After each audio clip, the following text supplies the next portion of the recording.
Hi guys, எல்லாரும் எப்படி இருக்கீங்க? எல்லாரும் நல்லா இருப்பீங்கன்னு நம்புகிறேன். இந்த வீடியோவில் என்ன பார்க்க போகிறோம் அப்படின்னா, சண்டே அன்னைக்கு எடுத்த வீடியோ தான். இனியாப்பாவோட பர்த்டே தான் பார்க்க போகிறோம். கேக் கட் பண்ணுறது, அதுக்கப்புறம் நான் அவருக்காக ஸ்பெஷலாக சமைச்ச வீடியோ தான். ஆல்ரெடி சின்னதாக ஷார்ட்ஸில் போட்டிருப்பேன். இருந்தாலும் லாங் வீடியோ போடலான்னு எடிட் பண்ணி வச்சுருக்கேன். காலையில் எழுந்ததுமே சர்ச்சுக்கு போகலான்னு எல்லாரும் அப்படியே எந்திரிச்சு குளிச்சுட்டு கிளம்பியாச்சு. இனியாப்பாவுக்கு காலையில் ஒரு ரெட் கலர் டிஷர்ட் ஆர்டர் போட்டு வச்சுருந்தேன். அதுவுமே ஜெப்டோவில் தான் போட்டேன். எல்லாருமே மேட்சிங் ட்ரெஸ்ஸில் நல்லா ரெட் கலரில் போட்டு கிளம்பிட்டோம். சர்ச்சுக்கெல்லாம் போயிட்டு வந்துட்டு வீட்டில் சாமி ஃபோட்டோ எல்லாத்துக்குமே பூ போட்டு ப்ரேயர் பண்ணிவிட்டு மெழுகுவர்த்தியெல்லாம் ஏற்றி வச்சாச்சு. முன்னாடியெல்லாம் அடிக்கடி சாமி ஃபோட்டோ பூ போட்டு ப்ரேயர் பண்ணிகிட்ருப்பேன். இப்போ என்னன்னே தெரியல. பூ வாங்கி ஸ்டாக்கில் இருக்கும். ஆனால் அந்த ப்ரேயர் பண்ணுறதுக்கு ஒரு மாதிரி அலுப்புத்தனமா என்னென்னு தெரியல. அப்படியே இது பண்ணி போயிடுறது. இனிமேல் டெய்லி ஃபாலோ பண்ணணும். டெய்லி இல்லைனாலும் வாரமாவது சாமி கும்பிட்டுறணும். நான் சர்ச்சுக்கு போயிட்டு வரும்போதே கேக்கு ஆர்டர் போட்டிருந்தேன். குட்டியாக இருந்துச்சு இந்த கேக்கு. கொஞ்சம் பெரிய கேக்காக வாங்கினா ஒரு 2 நாள் 3 நாள் வரைக்கும் அப்படியே ஃப்ரிட்ஜில் வச்சு சாப்பிட்ற மாதிரி இருக்குது. அதனால சீக்கிரமாக காலி பண்ணணும்னு இந்த குட்டி கேக்கு பார்க்க ரொம்ப அழகாக இருந்துச்சு. அதனால் அதையே ஆர்டர் போட்டுட்டேன். அதில் குட்டி பானில் எழுதி வந்திருந்தது. நித்யா சிஸ்டர் கேட்டிருந்தாங்க, முன்னாடியெல்லாம் இனியாப்பா இனியாப்பான்னு கூப்பிடுவீங்க, இப்போ குட்டிப்பாவா அப்படின்ட்டு. குட்டிப்பா தான் ஃபஸ்ட்டு. நாங்கள் கல்யாணம் ஆன புதுசில் வந்துட்டு குட்டிப்பா குட்டிமா அந்த மாதிரி தான் கூப்பிட்டுக்குவோம். அதுக்கப்புறம் வெளியில் எங்கேயுமே நாங்கள் கூப்பிட்டுக்க மாட்டோம். எங்களுக்குள்ளே தான் கூப்பிட்டுக்குவோம். அதுக்கப்புறம் தம்பி பிறந்ததுக்கப்புறம் இனியாப்பான்னு, அதுக்கு மற்றவங்க கிட்ட சொல்லும் போது இனியாப்பா அப்படின்னு சொல்லி பழக்கம். நேரம் வந்து இனியாப்பான்னு நான் சொல்ல மாட்டேன். என்னங்க போங்க வாங்கன்னு தான் பேசுவேன். கேக்கை இனியாப்பா கையில் கொடுத்தோன்னே உத்து பார்த்துட்டு இருந்தார். என்ன இது இவ்வளோ குட்டியாக கேக் இருக்குது அப்படின்ட்டு. இருக்குது. முன்னாடிலாம் நான் ரீல்ஸ்லலாம் பார்த்துருக்கேன். அதனால தான் இந்த குட்டி கேக் ஆர்டர் பண்ணேன். அப்படியே உட்காந்து எங்கள் குட்டி ஃபேமிலியோட கேக்கு சூப்பராக கட் பண்ணியாச்சு. குட்டீஸ் அவங்க அப்பாவுக்கு கேக்லாம் ஊட்டி விட்டுட்டு இருந்தாங்க. அப்படியே இனியாப்பாவும் சிக்கன் மட்டும் எனக்கு வாங்கி கொடுத்துருங்க, இன்றைக்கி நான் ஃபுல்லாக சமைச்சிக்கிறேன் அப்படின்னு சொல்லிட்டேன். ஏன்னா சண்டே அவர் தானே சமைப்பார். நான் கையால் சமைச்சு கொடுத்துறேன். எப்பவும் செய்கிறது தான். பிரியாணி செஞ்சால் அதுக்கு என்னென்ன செய்வோமோ அதுதான். இருந்தாலும் என்னோடய கையால் செஞ்சு கொடுக்குறது ஸ்பெஷலில். அதனால காலையில் சிக்கன் மட்டும் வாங்கிட்டு வந்து கொடுத்துருந்தாரு. நான் அந்த சிக்கனை 1 கிலோ தான் வாங்க சொல்லியிருந்தேன். ஏன்னா அப்படியே இருந்துடும், 2 பேர் மட்டும் தானே சாப்பிட்றோம். அந்த சிக்கனையும் 3 பாகமாக பிரிச்சுக்கிட்டேன். 65க்கு தனியாக, கிரேவிக்கு தனியாக, பிரியாணிக்கு தனியான்னு. கொஞ்சம் பீஸ் எல்லாம் கொஞ்சம் பெருசு சின்னதுன்னு எல்லாத்தையும் நல்லா க்ளீன் பண்ணி தனியாக எடுத்து வச்சுக்கிட்டேன். ஆனால் பார்க்கும்போது மெதுவாக வேலை பார்க்குற மாதிரி தான் இருக்கும். அன்றைக்கி வந்துட்டு கரெக்டாக நான் வீடியோலாம் எடுத்து ஷெட்யூல் பண்ணி வச்சுட்டு 1:30 மணிக்கு ஸ்டார்ட் பண்ணேன் சமையலை. இந்த பிரியாணி செய்யணுன்றது வந்துட்டு இடியாப்பா பர்த்டேக்கு மட்டும்தான் நான் ட்ரை பண்ணுவேன். எப்போவுமே அவர் பர்த்டேக்கு மட்டும்தான் இந்த பிரியாணி செய்கிறது. அப்போ வருஷத்துக்கு ஒரு டைம் தான் நான் என் கையால் பிரியாணி செய்வேன்னு நினைக்கிறேன். கொஞ்சம் டேஸ்ட் எப்படி வரும் என்னன்னு தெரியாதா? ஆனால் எப்போ செஞ்சாலுமே நல்லா தான் இருக்கும். நான் இந்த இதை தான் போடணும், இதை போடக்கூடாது அந்த மாதிரிலாம் இல்லை. எனக்கு என்ன தோணுதோ எல்லாத்தையும் போட்டு செய்வேன். நல்லா தான் டேஸ்ட் இருக்கும். ஃபஸ்ட்டு வந்து முட்டையை வேக வச்சுட்டேன். முட்டையை வேக வச்சுட்டு ஒரு சைடு 65க்கும் நல்லா ஊறுனா அது நல்லா இருக்கும்ல வறுக்கும்போது. தனியாக 65 மசாலா அந்த மாதிரிலாம் எதுவுமே போடலை. பிரியாணிக்கும் அதே மாதிரி தான், மசாலாலாம் போடலை. நம்ம வீட்டில் இருந்த பொடியே தான். தனி மிளகாத்தூள் போட்டுட்டேன். கொஞ்சமாக உப்பு, லெமனு, அவ்வளோதான். கொஞ்சமாக கார்ன்ஃப்ளவரும் சேர்த்தேன். அதோடு சேர்த்துட்டு நல்லா பிசைஞ்சு நல்லா ஊற வச்சாச்சு. இந்த சமையல்லாம் முடிச்சுட்டு லாஸ்ட்டாக தான் 65 போடணும். அது வரைக்கும் ஊறுனுச்சுன்னா நல்லாயிருக்கும் அப்படின்ட்டு அதை ஒரு சைடு எடுத்து வச்சுட்டு, பிரியாணிக்கு தேவையான பொருள் எல்லாத்தையும் எடுத்து கீழே வச்சுட்டு கீழே உட்காந்து தான் கட் பண்ணேன். வெங்காயம், தக்காளி, பிரியாணிக்கும் கிரேவிக்கும் தக்காளி வெங்காயம் சேர்த்தே கட் பண்ணிட்டேன். ஏன்னா 2 அடுப்பு இருக்கா, 2 அடுப்புலேயும் மாற்றி மாற்றி தாளித்து விட்டுலாம் அப்படின்னு. சரி அப்படியே சமையலை பார்த்துட்டு நம்ம கொஞ்சம் நேரம் பேசிகிட்டு இருக்கலாமா. இனியாப்பாவுக்கு வந்துட்டு இந்த கேக் கட் பண்ணுறது இந்த மாதிரி பண்ணுறதுலாம் பிடிக்காது. ஏன்னா நான் என்ன சின்ன பிள்ளையா அப்படின்னு கேட்பாரு. கேக்லாம் வந்து எதுக்கு இதெல்லாம் வாங்கி கட் பண்ணிகிட்டு இருக்க அப்படின்ற மாதிரி சொல்லுவார். ஆனால் எனக்கு என்னமோ நான் வந்ததுலேருந்து தான், அதுக்கு முன்னாடிலாம் இனியாப்பாவுக்கு கேக் கட் பண்ணதில்லை. நான் ஆல்ரெடி சொல்லியிருக்கேன்னா என்னன்னு தெரியல. கட் பண்ணதில்லை அப்படின்னு சொல்லியிருக்காரு. நான் வந்ததுக்கு அப்புறம் வந்துட்டு எவ்வளோ கஷ்டப்படுறாரு நமக்காக. நம்ம பர்த்டேக்கு கேக் வாங்கிட்டு வர்றாரு, கட் பண்ணுறாரு, எல்லாம் பண்ணுறாருல. அப்போ அவருக்கு நம்ம தானே பண்ணி ஆகணும். நம்ம சம்பாதிக்கலைன்னாலும் நான் வந்து சேவிங்ஸில் எடுத்து வச்சுருக்க காசை வச்சு தான் இந்த இனியாப்பாவுக்கு பர்த்டேக்கு எல்லாமே பண்ணுவேன். மார்ச்சில் அவரோட பர்த்டே வருதுன்னா நான் ஜனவரி, பிப்ரவரியிலேருந்து கொஞ்சம் கொஞ்சம் காசு எடுத்து சேர்த்து வைக்க ஆரம்பிச்சிருவேன். இந்த டைம் வந்து அமௌண்ட் ரொம்ப கம்மி. அதனால தான் கொஞ்சம் ஷார்ட்டாக முடிச்சாச்சு. அவர் ஒரு கிஃப்ட் ஒன்று என்கிட்ட கேட்டிருந்தாரு. அவருக்கு ஞாபகம் இருக்கா என்னன்னு தெரியல. அதை வாங்கி கொடுக்கணும். ஆனால் சொல்லக்கூடாது. சீக்கிரம் வாங்கி கொடுத்துருவேன். இப்போதைக்கு அவ்வளோ அமௌண்ட் கையில் இல்லை. அதனால் இருக்கிற வச்சு நம்ம இப்போதைக்கு பண்ணிக்கலாம் அப்படின்ற மாதிரி. என்ன பர்த்டேக்கு தான் கொடுத்தா கிஃப்ட்டா? எப்போ வேணாலும் கிஃப்ட் வாங்கி கொடுத்துக்கலாம்ல. அதனால் கண்டிப்பாக வாங்கி ஒரு நாள் கொடுத்துருவேன்.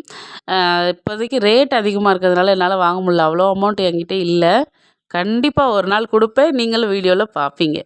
ஒரு பக்கம் பிரியாணிக்கு தாளித்து விட்டுட்டு அந்த தண்ணி கொதிக்கட்டும் அப்படின்ட்டு இந்த சைடு வந்து சிக்கன் கிரேவிக்கு எல்லாம் ரெடி பண்ணிகிட்டு இருந்தேன். ரொம்ப சிம்பிளாக தான் வைப்பேன். எண்ணெய், கொஞ்சமாக சோம்பு, பச்சை மிளகாய், வெங்காயம் போட்டு நல்லா வதக்கி விட்டுட்டு சிக்கனை போட்டுருவேன். சிக்கனை போட்டு நல்லா தாளித்து விட்டுட்டு சிக்கன் மேலேயே தக்காளி போட்டுருவேன். தக்காளி போட்டு மூடி வச்சிட்டோம்னு வச்சுக்கோங்களேன், அந்த சிக்கனில் வர தண்ணி இந்த தக்காளியில் வர தண்ணியும் சேர்ந்து டேஸ்ட்டு சூப்பராக இருக்கும். லைட்டாக தண்ணி ஊற்றினா போதும். நான் கொஞ்சம் நல்லா கிரேவியாக வேணும் அப்படின்னா கொஞ்சம் நேரம் அது வெந்தால் சரியாக போயிடும். இன்னொரு சைடு வந்து பிரியாணிக்கு தண்ணி நல்லா கொதிச்சிருச்சா அரிசியும் கழுவி போட்டாச்சு. அரிசி வந்து பிரியாணிக்குன்னு தனியாக நான் பாஸ்மதி அது மாதிரி எதுவுமே வாங்க மாட்டேன். நம்ம வீட்டில் இருக்க அரிசியை வச்சே நான் பிரியாணி பண்ணிடுவேன். ஏன்னா ஆல்ரெடி சின்ன சின்னதாக தான் இருக்கும் அரிசி, அதனால அதிலே பண்ணிக்கிறது. அரிசியை போட்டு விட்டுட்டு விசிலும் போட்டு விட்டாச்சு. ஒரு 2 விசிலில் ஆஃப் பண்ணிட்டா சூப்பராக ரெடி ஆயிரும்.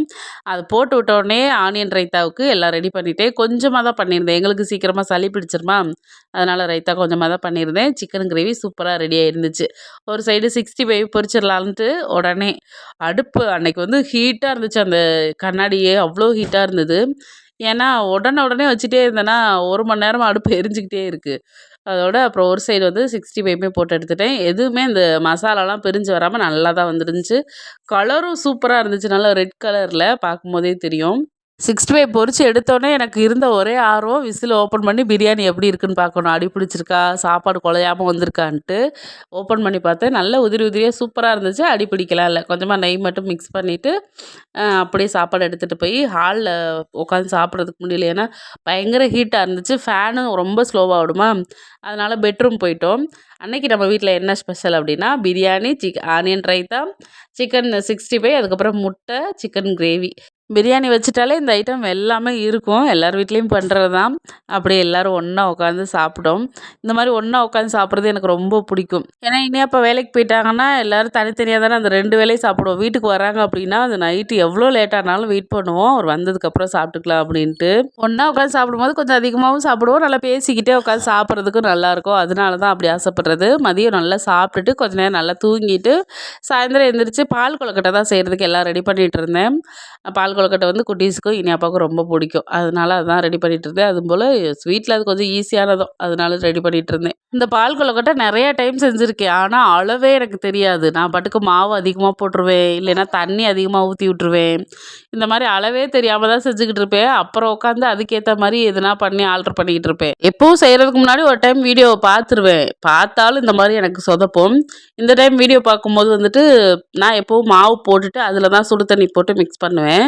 இப்போ வந்து இந்த சுடு தண்ணியிலே போட்டு மாவு அடுப்பில் வச்சுட்டே மிக்ஸ் பண்ணலான்னு சொல்லியிருந்தாங்களா, அதை பார்த்துட்டு அதை மிக்ஸ் பண்ணிகிட்டு இருந்தேன். நல்லா கொல கொலன்னு ஆன மாதிரி இருந்துச்சு. ஐயோ, இதில் இன்னும் மாவு போடுறதுக்கு வசதி இல்லாமல் இருக்கே அப்படின்ட்டு கீழே இறக்கி கொஞ்சம் நேரம் வச்சுட்டேன். நல்லா இறுகிடுச்சு. அதுக்கப்புறம் கொஞ்சமாக நெய் போட்டு நல்லா மிக்ஸ் பண்ணியாச்சு. தம்பியெல்லாம் எனக்கு அந்த உருட்டுறதுக்கெலாம் ஹெல்ப் பண்ணாங்க. உருட்டுறது சும்மா இல்லை, சூனிய பொம்மை, சட்டி பானை, சப்பாத்தி இந்த மாதிரிலாம் உருட்டி கொடுத்துக்கிட்டு இருந்தாங்க. சரி ஏதோ பண்ணிட்டு போகிறாங்க அப்படின்னு நானும் உட்காந்து உருட்டிக்கிட்டு இருந்தேன். நமக்கு இந்த பால் கொழுக்கட்டை அப்படின்னா தெரிஞ்ச ஒரு 2 சேஃப் தான். ஒன்று இந்த குச்சி மாதிரி, இல்லைன்னா உருண்டை. இது மட்டும்தான் பால் கொழுக்கட்டை. எங்கள் சித்தி வந்துட்டு அப்போ பால் கொழுக்கட்டை செய்வாங்க. பச்சரிசியை ஊற வச்சு ஆட்டுக்கல்ல ஆட்டி அதை எடுத்து செய்வாங்க. நல்லா மாவு டைட்டாக ஆட்டி எடுப்பாங்க. அப்படி தான் செய்வாங்க. இந்த பால் கொழுக்கட்டைனாலே எங்கள் சித்தி ஞாபகம் தான் வரும். ஏன்னா முன்னாடி அடிக்கடி செஞ்சு கொடுப்பாங்க நாங்கள் வீட்டுக்கெலாம் போகும்போது. வெல்லம் போட்டு தான் செய்வாங்களா, நல்ல டேஸ்ட்டாக இருக்கும். அதுபோல் இந்த மாதிரி உருட்டுறதுக்கு நாங்களும் இப்போ சின்ன பிள்ளையா இருப்போமா உட்காந்து உருட்டிக்கிட்டு இருப்போம். என்ன வேலை வீட்டில் பார்த்தாலும் அந்த மாதிரி சின்ன சின்ன மெமரிலாம் வந்து போகும். இதுதான் சின்ன பையன் உருட்டின சூனிய உருண்டை. என்ன பண்ணுறது, நாங்கள் உருட்டிகிட்டு இருக்கும்போதே இனியாப்பா வந்துட்டு செடி வீட்டுக்குள்ளே வச்சுருக்க செடி எல்லாத்துக்குமே தண்ணி ஊற்றிட்டு இருந்தாங்க. இந்த மணி பிளான்ட் எப்படி மெயின்டைன் பண்ணுறீங்கன்னு வீடியோ போடுங்கக்கான்னு சொல்லி நிறைய பேர் கேட்டிருந்தீங்க. அது கண்டிப்பாக வீடியோ எடுத்து வச்சுருக்கேன், கண்டிப்பாக போடுறேன். சரியா? எல்லாத்தையும் ஒரு வழியாக உருட்டி எடுத்தாச்சு. இதுக்கு வெல்லம் போட்டால் தான் நல்லாயிருக்குன்ட்டு ஆல்ரெடி நம்ம இந்த வெல்லம் வந்து பொங்கலுக்கு வாங்கினது ஃப்ரிட்ஜில் இருந்துச்சு. அதை எடுத்து நல்லா இடித்து வச்சுக்கிட்டேன். அப்புறம் தேங்காய் வந்து திருகுறதுக்கு வந்துட்டு நம்மக்கிட்ட இது இல்லை, பொருள் இல்லை. அதனால் குட்டி குட்டியாக உடச்சி மிக்சிலே அடித்து எடுத்துக்கிட்டேன். இப்போ இட்லி பாத்திரத்தில் கொஞ்சம் தண்ணியை ஊற்றிட்டு இந்த உருண்டை பிடிச்சி வச்சோல்ல அதையும் போட்டு கொஞ்சம் நேரம் வேகணும். அது கூடல கிண்டிடக்கூடாது, கிண்டினா அப்படியே மாவாக வந்துடும். கிண்டாமல் நல்லா கொதித்ததுக்கப்புறம் நம்ம இடித்து வச்சுருக்க வெல்லம், கொஞ்சமாக ஏலக்காய் போடலாம். ஏலக்காய் இல்லாதனால போடலை, போட்டேன்னு நினைக்கிறேன் அன்றைக்கி, சாரி. போட்டுட்டு அப்புறம் நம்ம தேங்காய் துருவி வச்சுருக்கோம்ல, இதெல்லாம் போட்டு நல்லா கொதிக்க விட வேண்டியதான். பால் கொழுக்கட்டை சூப்பராக ரெடி ஆயிரும். அன்னைக்கு கொஞ்சம் சொதப்பல் தான் ஆயிருச்சு. எனக்கு கொஞ்சம் தண்ணியா இருந்த மாரி இருந்துச்சு. மறுபடியும் எக்ஸ்ட்ரா கொஞ்சம் பச்சரிசி மாவு கலக்கி ஊத்திட்டேன். அதுவுமே ஒரு வீடியோல பார்த்தேன். அப்புறம் கொஞ்சம் திக் ஆயிருச்சு. அப்படியே குட்டீஸுக்கு குடுத்துட்டு நாங்களுமே சாப்பிட்டோம். டேஸ்ட்டு நல்லா இருந்துச்சு. கொஞ்சம் இனிப்பு மட்டும் பத்தாம இருந்துச்சா, நாட்டு சர்க்கரை மிக்ஸ் பண்ணி அப்படியே சாப்பிட்டாச்சு. அன்னைக்கு டே அப்படிதான் போச்சு. நல்லா ஜாலியா சூப்பரா போச்சு. வீடியோ எத்தன பேர் பார்க்க போறீங்கன்னு தெரியல. எத்தன பேர் பார்த்தாலும் இவ்வளோ நேரம் வெயிட் பண்ணி என்னோட வீடியோ பார்த்ததுக்கு ரொம்ப நன்றி. ரொம்ப அறுத்து குமிச்சிருப்பேன்னு நெனைக்கிறேன். அதுக்கெல்லாம் சாரி. வீடியோ பிடிச்சிருந்தா லைக் பண்ணிருங்க. மறந்துடாம நம்ம சேனலை சப்ஸ்கிரைப் பண்ணிருங்க. மீண்டும் சந்திப்போம். டாடா!